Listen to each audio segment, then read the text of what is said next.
Gandang araw sa inyo. Sa pagkakataong ito, ialay ko sa inyo ang isang masusing pagtalakay sa bagong estratehiya ni Coach Tim Cone para sa ating Gilas Pilipinas na magsisilbing sandata natin sa darating na FIBA World Cup Asia Qualifiers. Tiyak na isang seryosong hamon ang inihahanda ng ating kuponan, isang taktika na ikinabahala kahit ng malalakas na boomers ng Australia dahil sa kakaiba nitong dynamics at mapanupil na epekto pagdating ng tip-off. Sa mga nakaraang taon, hinangaan na natin ang galing ni Junmar Fajardo sa ilalim ng basket.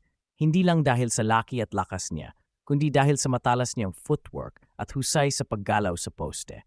Ngayon, haharapin niya ang isang mas mataas na level ng kompetisyon. Kaya naman inihanda ni Coach Cone ang isang pambihirang suporta sa likod niya. Kasama ni Fajardo si AJ Edu, na kinilala bilang Best Gilas Bigman sa huling FIBA World Cup sa Manila dahil sa kanyang dominasyon sa rebounds at kakayahan sa shot blocking. Samahan pa niyan si Kai Soto, ang ating basketball giant na patuloy na nagpapakita ng pag-unlad sa international stage. Ang tatlong malalakas na poste na ito, Fajardo, Edu at Soto, ay magsisilbing pader ng gilas sa paint.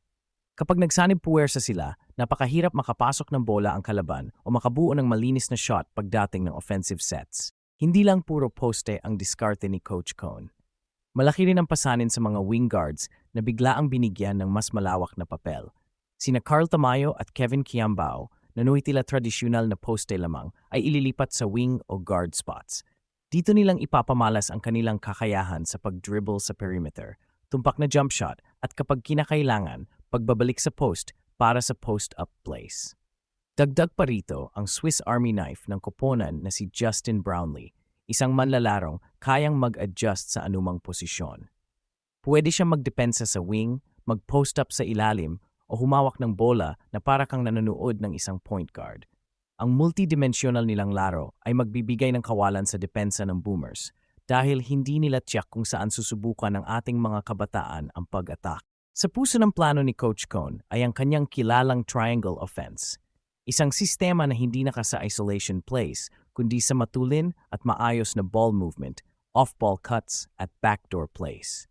Gusto nating masilip ng Australia ang listahan ng roster, ngunit hindi nila makita agad ang tunay na galaw ng ating opensa dahil ang bola ay patuloy na ikot mula sa isang manlalaro papunta sa isa pa. May mga pagkakataong magagawa ng wing ang backdoor cut para sa madaling layup o kaya ang post ang magpapasa pabalik sa guard para sa open three-point shot. Ang unpredictability na ito ang magpapahina sa scouting report ng kalaban sapagkat kapag walang nakapirming isolation, hindi nila maaasahan kung sino ang susunod na magpapahagis ng bola sa ring. Kagulat world, hindi lang karanasan at galing ang armas ng gilas, pati rin ang sigla ng mga batang manlalaro. Si Kevin Kiambao ay kasalukuyang kumikilos sa NBA Summer League sa Amerika, kung saan binibigyan siya ng pagkakataong makuha ang pansin ng mga scouts at masunggaban ang tsansang makaalok ng kontrata sa G League o kahit ng 10-day deal sa NBA. Sobrang mahalaga nito para sa kanyang paglago at para rin sa imahen ng gilas na may kakayahang mag-produce ng NBA-ready talents. Samantala, si Carl Tamayo naman ay bagong kampiyon sa liga sa Korea, isang patunay ng kanyang patuloy na paghasa. Nakita natin ang pag-unlad niya sa post-up game at defensive rotations, pati na rin sa kanyang perimeter shooting. Ang duo nilang ito, kasama ng mga veteranong core, ay nagpapaalala na ang hinaharap ng gilas ay nasa tamang mga kamay. Nakahanda rin ang gilas na ipakita ang kanilang versatility. Ang mga wing guards ay hindi lang nagbabantay sa kanilang assigned opponents, magagawa rin nilang mag-switch sa poste o humadlang sa penetration ng kalaban. Planado ang agresibong trapping sa sidelines at corners habang naka-alerto ang mga big men para sa shot blocking at weak side rotations. Kapag natamaan ng press ang off-ball handler ng Australia, pwedeng agad itong maipit at mapilitan sa turnover na pwedeng mauwi sa fast break points ng gilas. Hindi lang individual na galing ang pag-uusapan dito. Ang buong sistema ni Cone ay nakabatay sa teamwork at basketball IQ. Lahat ng manlalaro ay kailangang magbigay pansin sa spacing, teaming ng cuts, at readiness sa catch and shoot. Sa tuwing may off-ball cut ang wing, kailangan matama nito ng pase at ang isa pang manlalaro ay dapat nasa position para sa kick-out 3 o reverse layup. Ang high basketball IQ, isang katangian ng triangle offense, ang magpapahintulot sa gilas na mamili kung ang open shot ay manggagaling sa post, perimeter o mismong transition. Hindi rin mawawala ang suporta ng sambayanang Pilipino. Ang sigaw na puso-puso-puso sa bawat depensa, ang pagsabay-sabay na panonood sa kanto ng barangay o online watch parties, at ang pagbabahagi ng live reactions sa social media. Ang enerhiya ng mga manonood ang magtataas ng determinasyon ng mga manlalaro. Sa mental aspect, alam ng Gilas na dala nila ang buong bansa, kaya naman mas lalong susiklab ang kanilang diwa sa bawat pagkakataon. Sa mismong opening tip, makikita natin kung paano ubra ang interior dominance ng Fajardo, Edu, Soto triad.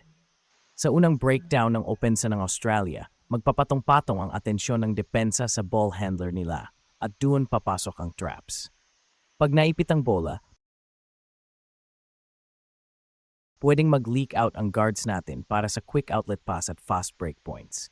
Habang tumatakbo ang laro, dadami ang opportunities ng perimeter shooters kapag na-exhaust na ang defensive rotations ng kalaban sa patuloy na papag-ikot ng bola natin.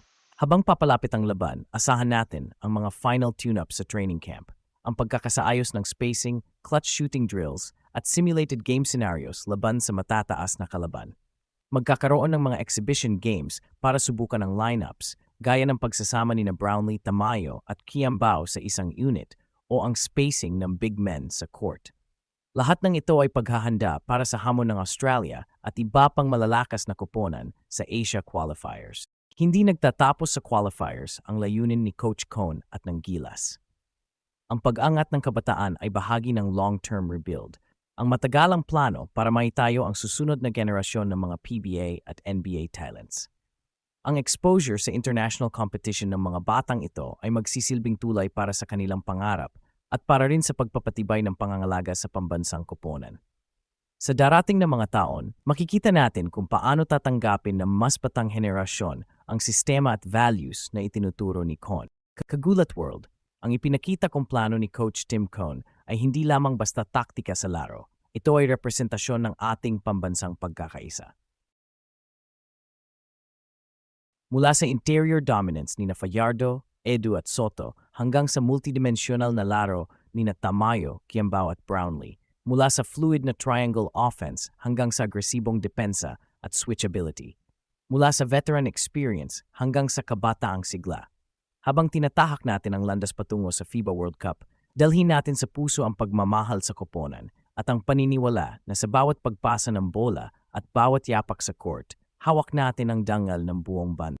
Muli, maghanda na tayo sa isang pambihirang laban. Huwag kalimutang mag-subscribe, pindutin ang notification bell, at kita-kits sa susunod na update.